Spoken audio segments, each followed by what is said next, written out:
Nosso capítulo 5, 1 João, capítulo 5. Vamos à leitura então. Quem tiver aí, gente, acompanha, viu? Você que não leu, principalmente, né? Pega aí agora. Todo aquele que crê que Jesus é o Cristo é nascido de Deus. E todo aquele que ama o que o gerou, ama também o que dele é nascido. Assim sabemos que amamos os filhos de Deus, se amamos a Deus e guardamos seus mandamentos. Porque o amor de Deus está nisto, em guardarmos seus mandamentos, e seus mandamentos não são um peso. Então, você quer saber se você está amando a Deus, é se você está guardando a palavra dele. Se estiver praticando a palavra, como tem que ser, você ama a Deus. Se não tiver, coloca uma interrogação aí já, né? Pois todo que é nascido de Deus vence o mundo. E esta é a vitória que vence o mundo, a nossa fé. Quem vence o mundo, senão aquele que crê que Jesus é o Filho de Deus? Este é aquele que veio pela água, pelo sangue, isto é, Jesus Cristo, não só pela água, mas pela água e pelo sangue. E o Espírito é o que dá testemunho, pois o Espírito é a verdade. Pois os que dão testemunho são três, o Espírito, a água e o sangue, e os três concordam entre si. Se recebemos o testemunho dos homens, o testemunho de Deus é este: ele deu o testemunho de seu Filho. Quem crê no Filho de Deus tem o testemunho em si mesmo. Quem não crê em Deus torna-o mentiroso, pois não crê no testemunho que Deus dá de seu Filho. E o testemunho é esse: Deus nos deu a vida eterna, e essa vida está em seu Filho. Quem tem o Filho tem a vida. Quem não tem o Filho de Deus não tem a vida. Eu vos escrevo essas coisas a vós que credes no nome do Filho de Deus, para que saibais que tendes a vida eterna. Olha aqui, gente, já anota isso aqui. Você sabe que você tem a vida eterna? Para que saibais. Você está sabendo disso? Que a sua vida ela é eterna. Você é um ser eterno. E esta é a confiança que temos nele. Se pedimos alguma coisa segundo a sua vontade, ele nos ouve. Se sabemos que nos ouve em tudo que pedimos, sabemos que já alcançamos o que lhe temos pedido. Se alguém vir seu irmão cometer um pecado que não é para a morte, pedirá, e Deus dará vida ao que cometeu o pecado. Este é o caso dos que não pecam para a morte. Há pecado para a morte, e por esse não digo que ore. Toda injustiça é pecado, e há pecado que não é para a morte. Sabemos que todo que é nascido de Deus não vive pecando. Pelo contrário, aquele que nasceu de Deus o guarda, e o maligno não o toca. Sabemos que somos de Deus e que o mundo inteiro jaz no maligno. Sabemos também que o Filho de Deus já veio e nos deu entendimento para conhecermos aquele que é verdadeiro, e estamos naquele que é verdadeiro, isto é, em seu Filho Jesus Cristo. Este é o verdadeiro Deus e a vida eterna. Filhinhos, guardai-vos dos ídolos.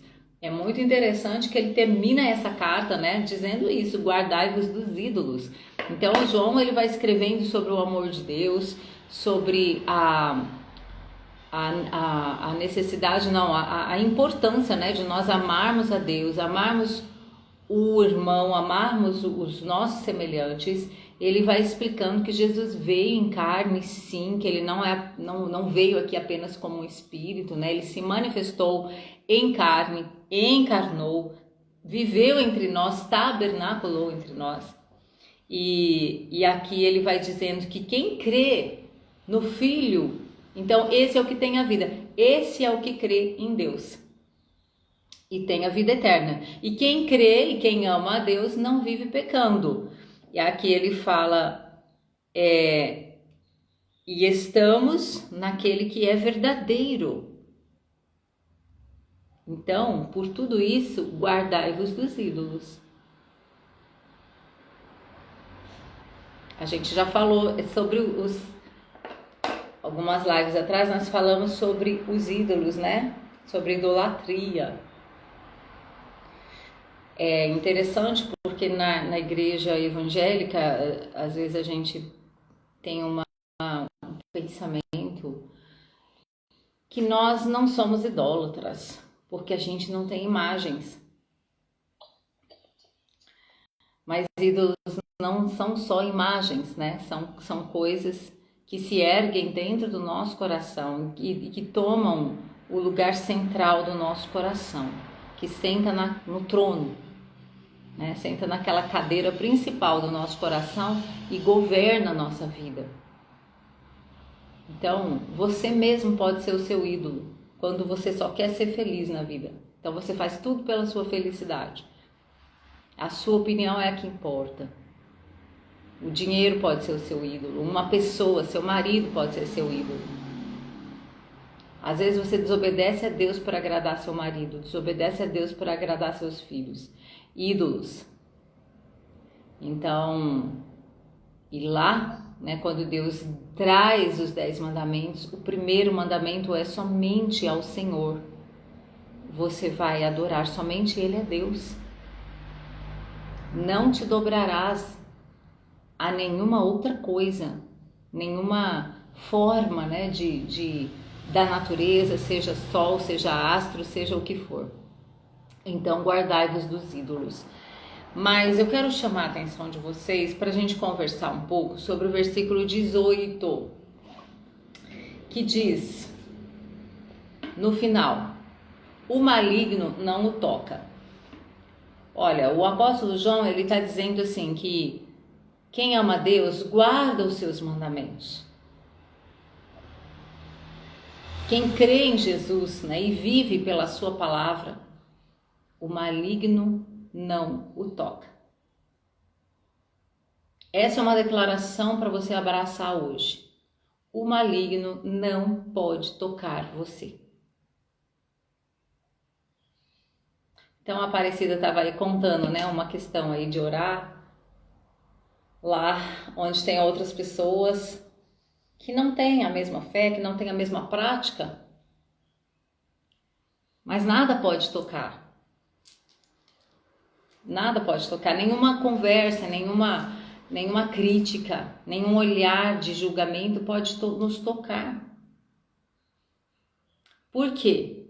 Porque nós somos de Deus. E eu fiquei meditando nessa palavra, né, nessa frase, o maligno não o toca. E João discorreu sobre todas essas questões aqui, sobre amar a Deus, sobre guardar os seus mandamentos. E ele diz neste versículo que todo que é nascido de Deus não vive pecando. Por isso, então, o maligno não o toca. Veja bem, todo que é nascido de Deus não vive pecando. E então, e daí, portanto, o maligno não o toca. Por que Satanás... Por que o inferno, vamos dizer assim, que aí já engloba tudo, né? Todos os poderes das trevas, ele não pode tocar a sua vida. Por quê? Eu gostaria que vocês participassem agora. Por que Satanás não pode tocar em você, na sua vida?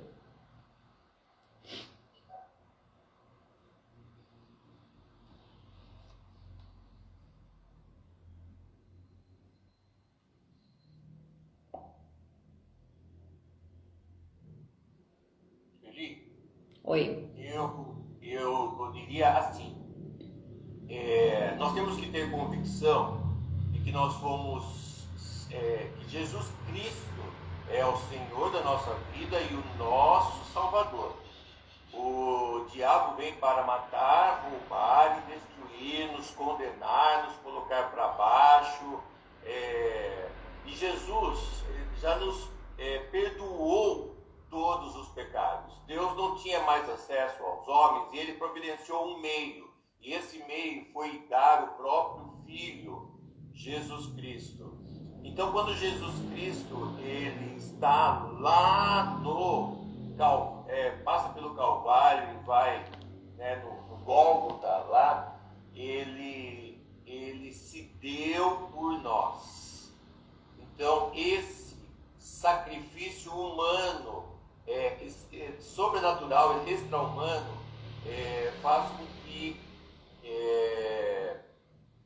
nos dá o direito, né, de através de Jesus Cristo, né, nos reconciliarmos com Deus, e Deus e maligno não pode nos tocar. Nós precisamos ter convicção que nós temos uma marca de Jesus Cristo na nossa frente, na nossa testa. Nós precisamos assumir, não precisamos ficar inseguros com relação a isso. Eu me lembro quando eu tinha uns 18 anos, que a gente brincava muito na rua, não sei quem aqui brincava na rua, mas não existia condomínios, né? A gente brincava na rua, ficava até tarde na rua, e as pessoas estavam reunidas num determinado círculo, e sabe o que eles começaram a fazer? Começaram a fazer a brincadeira do copo, de fazer o copo virar ou falar alguma coisa e tudo mais. E eu tinha uns 17 ou 18 anos, eu fui lá e falei, eu fui até meio imprudente. Falei, eu quero ver se esse copo vai falar comigo, porque eu tenho Jesus, sabe? Entendeu? Então isso daí é uma proteção na nossa... Jesus Cristo é uma proteção na nossa vida, e a gente precisa se vestir de Jesus. Eu, em casa, muitas vezes eu oro, mas eu marcho dentro de casa com as mãos levantadas e falando várias vezes em voz alta, Jesus, Jesus, Jesus, Jesus, Jesus e Jesus. É como se eu estivesse extirpando qualquer espírito maligno que haja dentro do meu lar, da minha casa, e qualquer coisa ruim que eu não tenha, que me seja oculto, que eu não tenha conhecimento. Porque o nome de Jesus tem poder, e esse nome, ele extirpa todo o mal. Amém. A Biba colocou que nós somos selados pelo Espírito Santo, e a Marili também escreveu que nós somos guardados e protegidos com o sangue de Jesus e guardados pelo Espírito Santo. Vamos abrir, eu quero complementar isso que vocês estão falando, tá? 1 Coríntios 6, 17.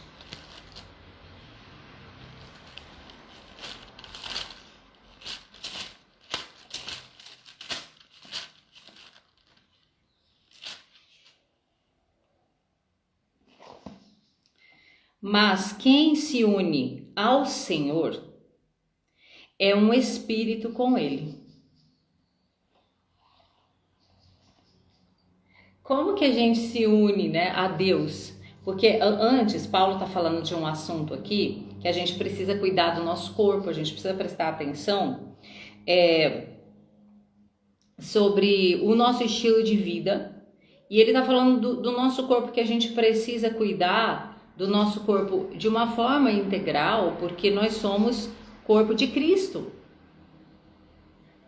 Cada um de nós somos um membro, né, do corpo de Cristo. E no 16 ele fala, quem se une a uma prostituta torna-se um corpo com ela. Como disse, serão dois uma só carne. Mas quem se une ao Senhor é um espírito com Ele. Então, veja bem, você crê em Jesus, que João está falando disso, de crer que Jesus é o Filho de Deus. E aí você vive praticando a palavra dele, você vive na prática da lei de Deus e dos mandamentos do Senhor.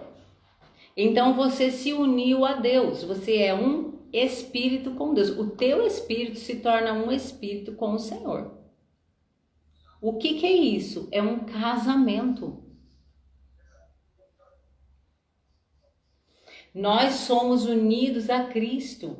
Quando nós aceitamos esse sacrifício, esse sangue que foi derramado por nós, nós nos tornamos um mesmo espírito com o Senhor. E essa palavra me trouxe, gente, muito assim, uma noção tão maior do poder que é o Evangelho, do poder que é essa vida com Deus. Porque se eu sou um espírito com Deus, significa que Satanás não vai poder tocar na minha vida. Porque eu estou unido ao Senhor. Eu me tornei um com Ele. Por isso que o casamento é algo tão sério, né? Que para o Senhor o casamento, homem e mulher que se casam, é algo muito sério. Porque os dois se tornam um. E por que se tornam um? Porque eles começam a viver juntos, porque eles vão ter intimidade, porque eles vão morar na mesma casa, porque eles vão gerar filhos. Então eles se tornam um. E a gente se torna um espírito com o Senhor quando nós nos unimos com Ele. É um casamento. Eu não sei se vocês já lembram, né? As mais jovens aqui, eu acho que as mulheres mais jovens, né? Os homens também. Mas quem tem filho aí, ou se lembra dos seus filhos em fase de criança, e a massinha de modelar era algo muito comum, né? Quando a gente junta massinhas de cores diferentes e você amassa elas junto, dá para você tirar depois e voltar ao que era?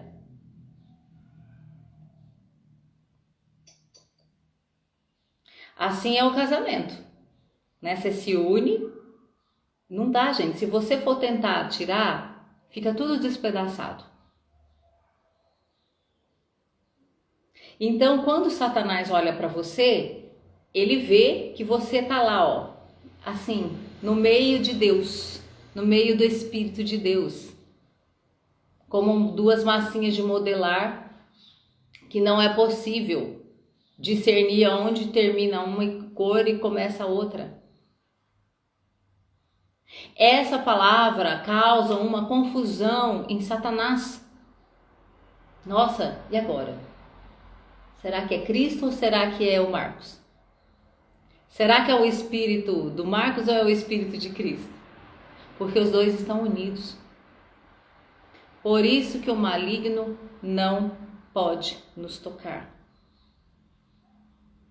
E claro, tudo que vocês colocaram aí é esse Espírito habitando em nós.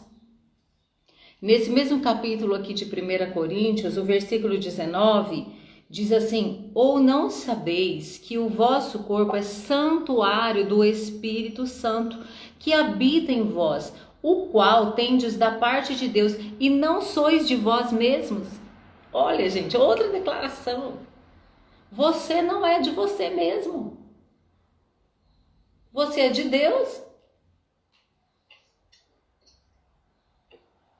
Então, quando a gente quer fazer as coisas da nossa alma, a gente está querendo ser da gente mesmo. Não, Deus, pode deixar que eu sei me virar. Pode deixar que isso aqui eu dou conta. Pode deixar que eu vou cuidar aqui dos meus prazeres e eu vou fazer o que eu bem quero. Então, você está indo pela sua alma. Então, você está querendo, sabe, apartar essa união que aconteceu na cruz do Calvário quando você decidiu por Jesus. Quando você decidiu seguir a Jesus. Por que você não é de você mesmo? Porque nós fomos comprados. Lá em Apocalipse, o capítulo 5, diz que o Cordeiro... Ai, vamos ler, gente. A gente tem que ler a palavra. Ainda mais essas palavras assim, tão poderosas. Olha, Apocalipse 5. Versículo 9. E cantavam um cântico novo, dizendo: Tu és digno de tomar o livro e de abrir seus selos, porque foste morto e com teu sangue compraste para Deus homens de toda a tribo, língua, povo e nação. E os constituíste reino e sacerdotes para nosso Deus, e assim reinarão sobre a terra. Então nós fomos comprados por Jesus Cristo. Quando a gente decide viver a nossa vida, bel prazer, do jeito que a gente quer, sem guardar os mandamentos de Deus, então nós estamos renunciando essa compra que foi feita. A gente está dizendo assim, olha, eu não quero, você me comprou, mas eu não quero o teu senhorio sobre mim. Nós somos um espírito único com o Senhor. Há uma união. Vocês lembram da história de Jó? Jó foi tocado pelo maligno, não foi? Mas foi assim? Satanás chegou lá e jogou tudo aquilo? Não. Ele foi lá pedir permissão para Deus. Só tocou porque Deus autorizou. Porque a Bíblia diz que Jó era um homem justo, embora ele precisasse ser tratado por Deus, e por isso ele passou todo aquele processo, né? Mas, diante do Senhor, Deus queria ensinar Jó a conhecê-lo intimamente e não de ouvir falar.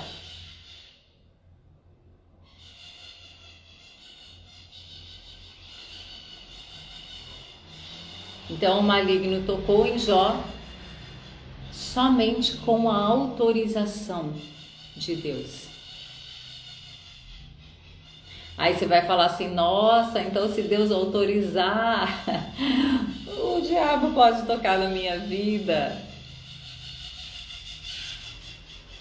O texto está sendo bem claro. Aquele que guarda os meus mandamentos, o maligno não o toca. E quando Jesus, lá em João, estava conversando com seus discípulos,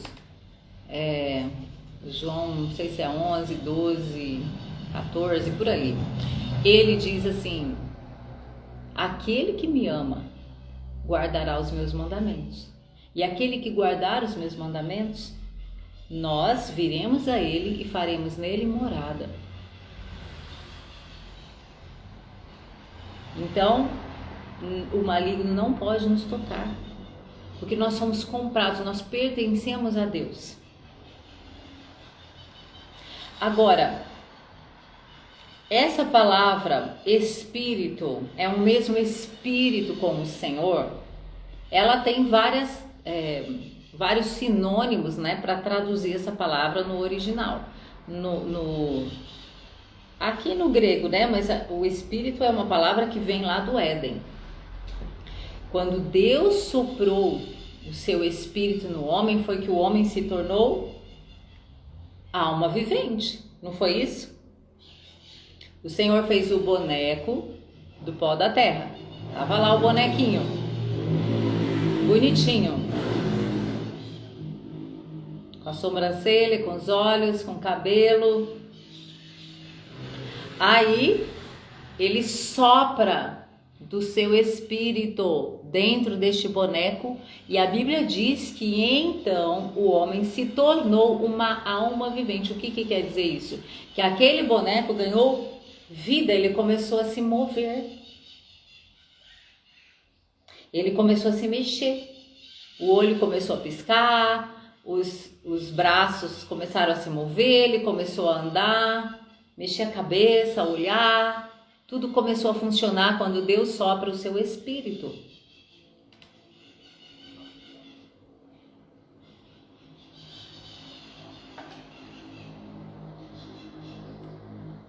Eu fiquei pensando que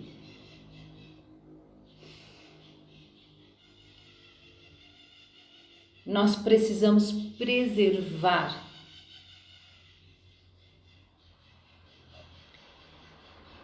é isso que Deus nos deu, esse privilégio de sermos um espírito com Ele. Quando você respira, você está respirando uma parte de Deus em você. Sem sopro de vida, nós não existimos aqui na Terra. Então, quando você faz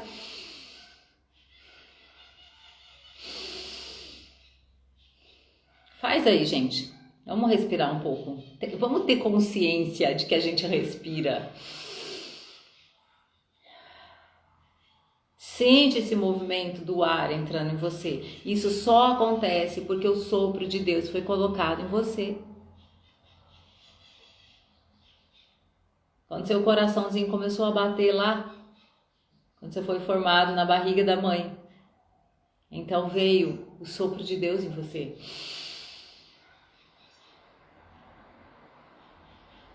Pode falar.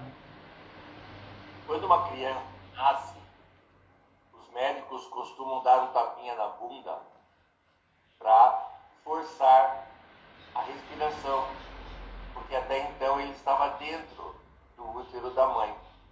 Então entra o ar. No grego se chama pneuma. Quando a pessoa está para falecer, ela está respirando, mas em algum momento ela expira. Ela coloca o ar para fora. Então a criança coloca o ar para dentro, pneuma. E quando a gente falece, coloca o ar para fora. A Sueli recentemente perdeu o pai dela, que era pastor. Eu recentemente perdi a minha tia-avó de 89 anos. E ela passou por 21 dias no hospital. E chegou um momento, no sábado de manhã, ela faleceu no domingo à noite, em que nós sabíamos que estávamos aguardando pelo expirar dela. Até que isso veio acontecer, e naquele momento a gente tentou ficar com ela o mais possível, mas não vinha. Quem ficou com ela foi uma das filhas, naquele momento lá. Mas a filha estava atenta para verificar esse expirar da mãe. E alguém entrou, não sei se o médico entrou no momento e conversou com ela. Daí quando ela virou para a mãe, a minha tia, ela já tinha expirado. O espírito dela já tinha mesmo. Então, realmente, pneuma, espírito, esse ar que a Sueli está falando, é a vida. A vida tem em movimento. Tirou o espírito, tirou a vida. O nosso espírito, ele vem de Deus. Ele vem do sopro de Deus. E a própria palavra diz que quando a gente morre, o espírito volta para Deus que o deu. Então é Deus que dá. Deus é que fez o corpo e Deus é que faz. Deus é que faz o nosso corpo. Por isso que a gente precisa cuidar do corpo. Aqui, gente, vocês lembram? No primeiro capítulo nós conversamos que essa carta ela é escrita muito em função de que havia uma falsa doutrina de que Jesus não tinha vindo em carne, em corpo. Então João está combatendo essa doutrina, que ele veio sim. E o corpo é Deus que nos dá. Mas o corpo, se não tiver o espírito dele, não existe, não se move na face da terra. Então quando a pessoa morre, o espírito dela, esse sopro que Deus colocou para ela se mover nessa terra, para ela existir aqui, ele sai e ele volta para Deus que o deu. Olha aqui em Atos, capítulo 17, versículo 28. Pois nele vivemos, nos movemos e existimos.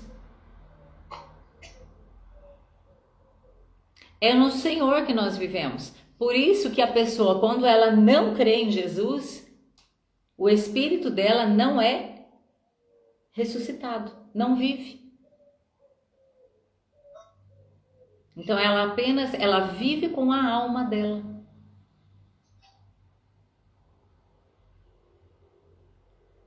Nós nos movemos e existimos em Deus, nós somos dele, nós somos comprados por Jesus Cristo. Então o maligno não pode nos tocar. Eu fiquei imaginando assim com essa questão, né, do sopro, da respiração, que quando você respira, Os demônios precisam ficar confundidos. Quem está respirando? É a Jo ou é Cristo? E agora? Como que eu vou saber? Acho que eles ficam assim confusos. Nossa, agora eu não sei se é Cristo, se é Jo. Como que eu vou descobrir? Não descobre, porque é um espírito só. Por isso que ele não pode tocar na gente. Nós somos um espírito com o Senhor e nós precisamos valorizar isso mais e mais. A ideia é que não dê para saber quem é. Vocês veem, né? Um casal, quando já é bem idoso, eles vão ficando tão parecidos.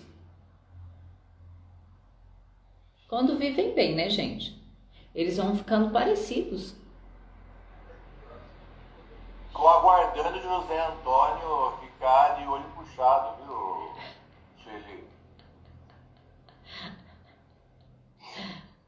Por quê? Porque vai assimilando ideia, pensamento, vai compartilhando o que um é com o outro. Então, ao longo de uma vida a dois, tem que ficar parecido. Se não tiver parecido, gente, tem alguma coisa errada.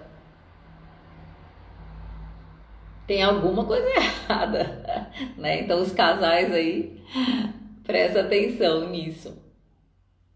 Porque é uma vida que você vai compartilhando um com o outro. E aí nós precisamos entender isso, que na nossa caminhada a gente vai vivendo a palavra de Deus, a gente vai amando a Deus, a gente vai amando os nossos irmãos, a gente vai evitando o pecado, porque aqui diz aquele que está em Deus, que é nascido de Deus, não vive pecando. Então nós vamos ficando mais parecidos com Cristo, porque Cristo não pecou.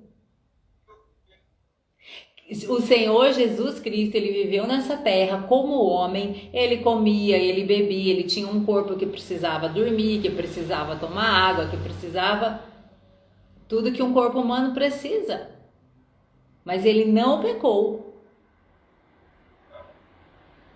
E nós precisamos chegar nesse ponto de estarmos ligados com Cristo como uma massinha de modelar. Aí alguém olha para você e fala assim: ai, peraí, tem um amarelo com laranja ali. Eu acho que o laranja é a Biba, né? A laranja é a Biba, o azul é Jesus. Mas peraí, parece que ali é azul, ali já virou laranja.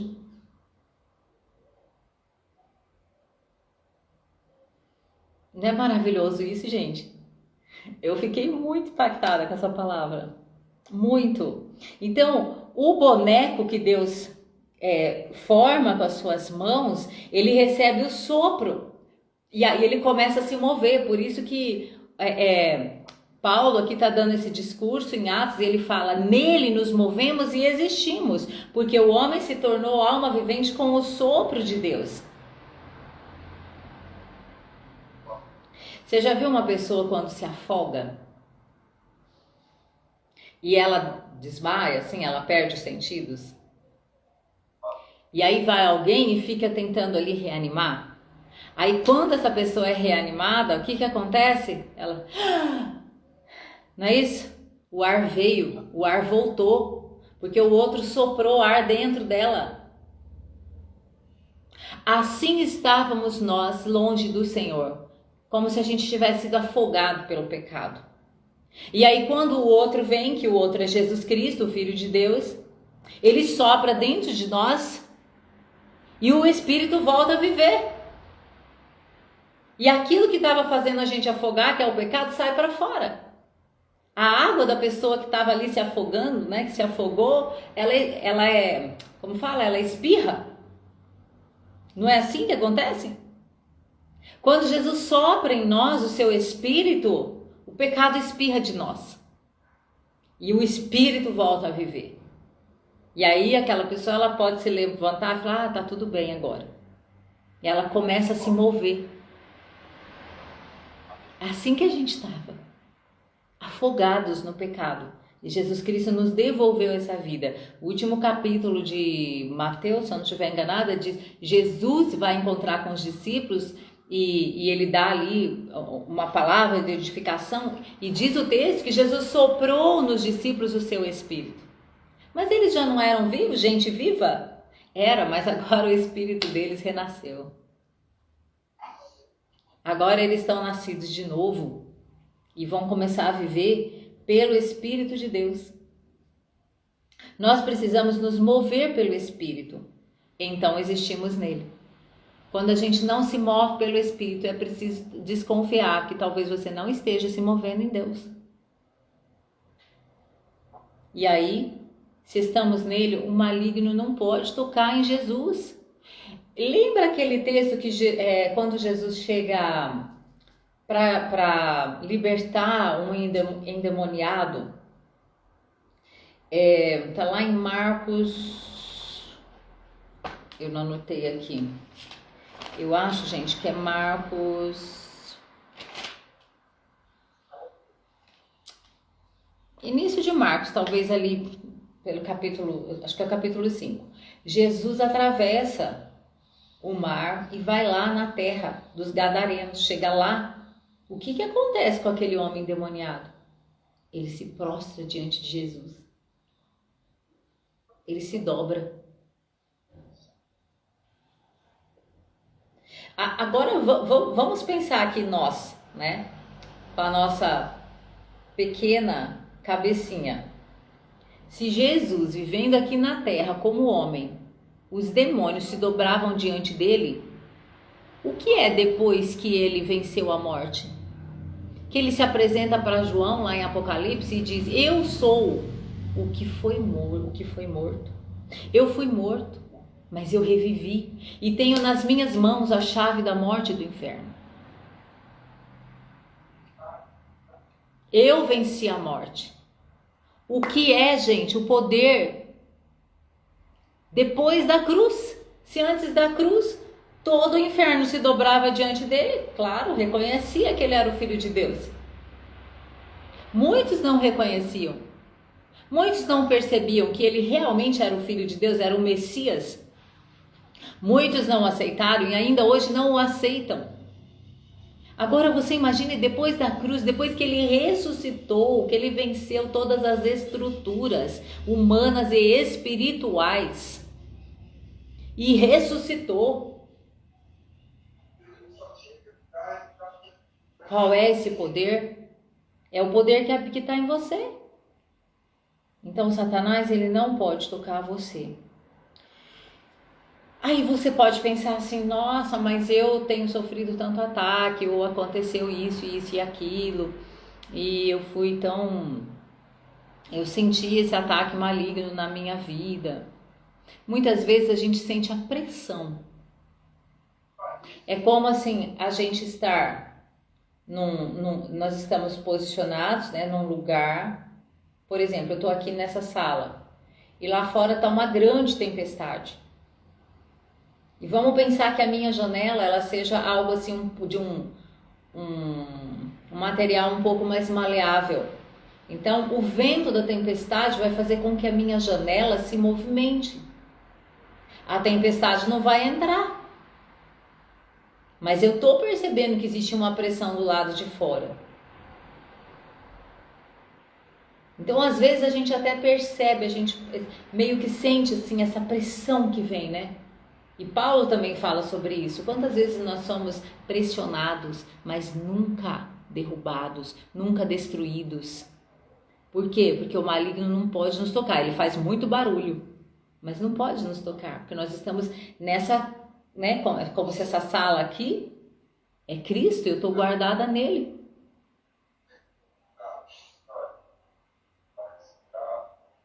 Quem está com o microfone aberto, eu vou pedir só para fechar aí, tá? Agora, gente, eu não posso deixar de falar para vocês uma coisa. Tem uma história lá é uma história que está no livro de Reis, de Segunda Reis. É uma história muito interessante. do rei Ezequias. Vocês sabem quem foi o rei Ezequias? Aquele que adoeceu e ele pediu mais um tempo de vida e Deus deu para ele mais um tempo de vida. A história desse rei é muito linda assim. Ele começa o seu reinado sendo fiel ao Senhor. Ele destrói a idolatria, ele reestrutura o templo, ele reativa a adoração ao Senhor. Ele é muito afrontado pelo inimigo por Senaqueribe, que era um inimigo declarado, que vem assim com tudo. É muito interessante a história. Aqui em Isaías também tem essa história, que vai depois, se você quiser ler, você pode ler do capítulo 36 até o 39 de Isaías. E também está lá em 2 Reis, a história toda, né? Está do capítulo 2 Reis 18 até o capítulo 20. Então ele foi esse rei que ele decidiu viver de acordo com a palavra de Deus. Ele honrou o Senhor. Ele teve essa situação que ele ficou doente, né? O profeta vai lá e fala: ô Ezequias, arruma a tua casa, porque você vai morrer. Aí ele ora, pede a Deus misericórdia, nananã, e Deus dá mais um tempo de vida para ele. Só que nesse tempo de vida que Deus deu a mais, ele comete um grave erro. O que acontece? Aqui em Isaías, deixa eu ver. Eu acho que o texto de 2 Reis está mais... vamos ler em 2 Reis 20. Depois que ele foi curado dessa doença, 20, versículo 12. Naquele tempo, Merodach-Baladã, filho de Baladã, rei da Babilônia, quem estava lá, rei da Babilônia, enviou cartas e um presente a Ezequias, pois soube que Ezequias tinha estado doente. Ezequias deu audiência aos mensageiros. Então veja, o rei da Babilônia escreveu uma carta, né, para Ezequias, porque ele tinha estado doente, e ele manda alguns mensageiros levar essa carta. Ezequias deu audiência aos mensageiros e mostrou-lhes toda a casa do seu tesouro: a prata, o ouro, as especiarias, os melhores óleos, seu depósito de armas, tudo o que havia nos seus tesouros. Não deixou de mostrar-lhes nada, tanto de seu palácio quanto de todo o seu reino. Então, o que esse rei fez agora? Parece que ele perdeu assim o rumo. Ele simplesmente abriu a porta do palácio, do templo, da sua própria casa para o inimigo. Ele falou assim: pode entrar aqui. Entra aqui. Ele abriu a porta e foi mostrar: olha o que eu tenho. Olha aqui os tesouros do templo. O inimigo viu tudo aquilo. O inimigo entrou onde estavam os tesouros. Nós não podemos permitir que Satanás entre nos nossos tesouros, que é o nosso coração. Por isso que Provérbios diz: guarda o teu coração. A gente não pode permitir. O que Isaías foi acometido do que aqui para ter uma atitude dessa? Soberba. Orgulho. Olha o quanto eu sou um rei próspero. Olha o quanto o meu governo é próspero. Olha quanto ouro eu tenho.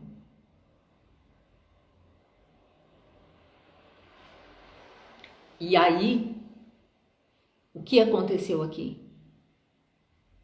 Ele abre a porta para o inimigo.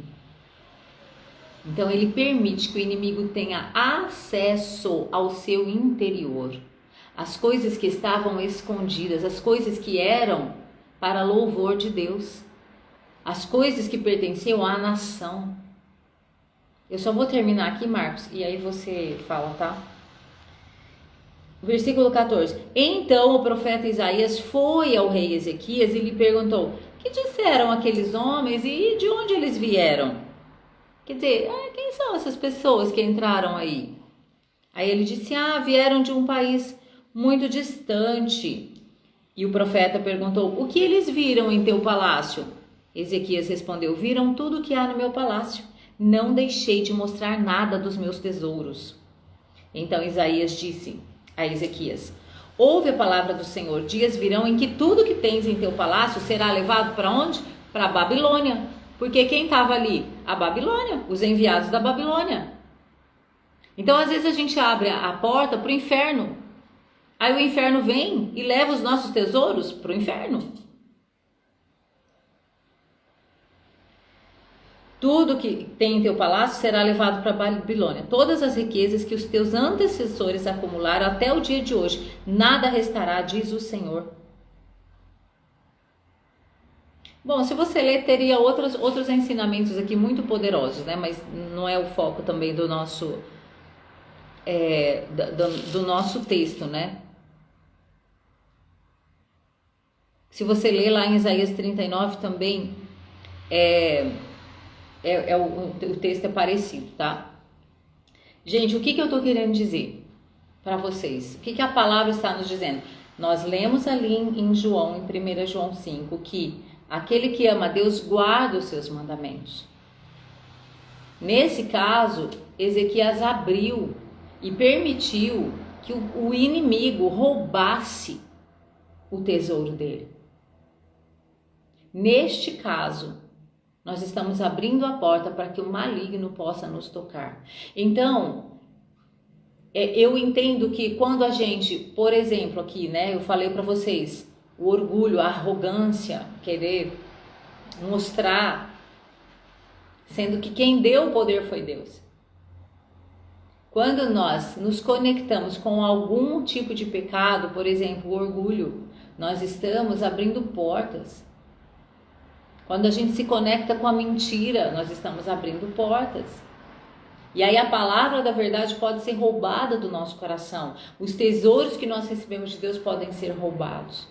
Vocês estão entendendo? Por isso que o versículo que nós lemos isso, e o maligno não lhe toca, é o versículo que diz: aquele que nasce de Deus não vive pecando. Então por que o maligno não nos toca? Porque somos um espírito com o Senhor. E se somos um espírito com Ele, a gente não vai viver pecando, a gente vai ter uma jornada de se parecer com Cristo que não pecou. Qual é o meu alvo, Senhor? O meu alvo é não pecar, porque eu sou um com Cristo e eu preciso viver uma vida de santificação. Com essa certeza, essa convicção de que o maligno não pode me tocar. Nem em mim e em nada que pertence a mim. Minha casa, meus filhos, tudo aquilo que é meu. Minha empresa, meus negócios, meu trabalho. Pode falar, Marcos. Eli, nossa, essa palavra me tocou forte, porque é muito simples a gente se deixar escorregar pelo orgulho e pela soberba.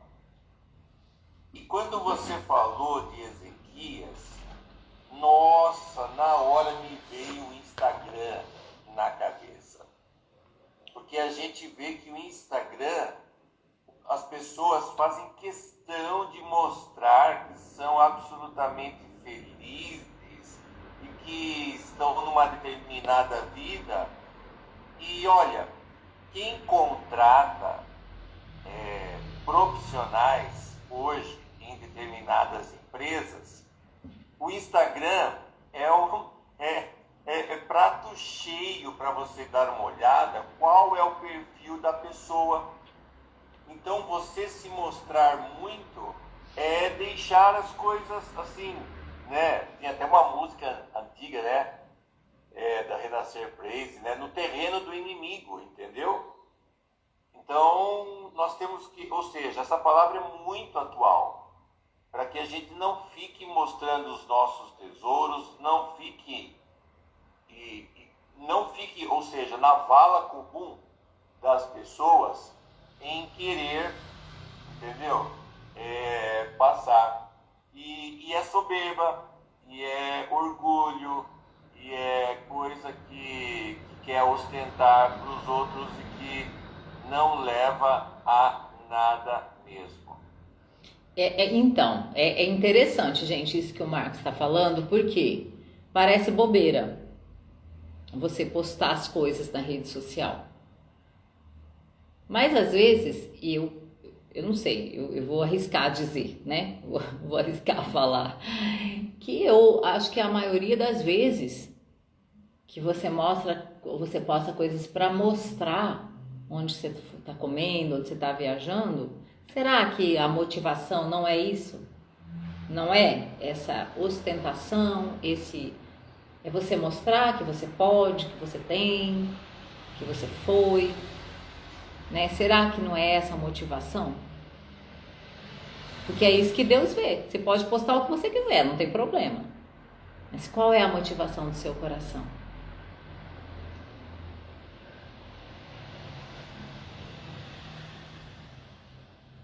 É pra gente pensar um pouco. Porque todo mundo faz. É normal a gente postar as coisas. Mas será que na hora da gente refletir um pouco e ter um pingo de cuidado com aquilo que é valioso para nós, que é o nosso próprio interior, aquilo que Deus nos deu, aquilo que a gente está trabalhando por aquilo, a nossa própria família, né?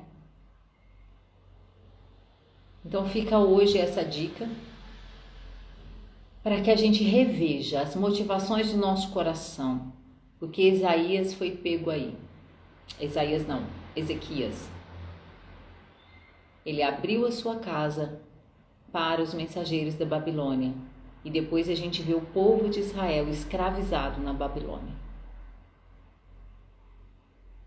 Foram levados, os filhos foram levados. A geração seguinte viveu na Babilônia.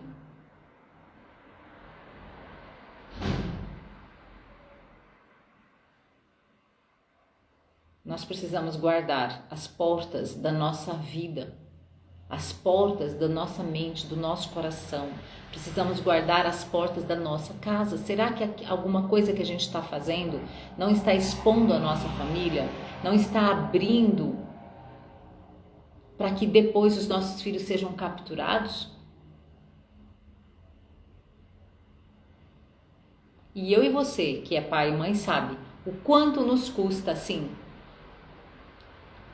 né? Quanto tempo de oração, quanto tempo de intercessão, quanto tempo de arrependimento a gente precisa para que as coisas se revertam e o Senhor venha e tire os nossos filhos daquele lugar de cativeiro e retorne.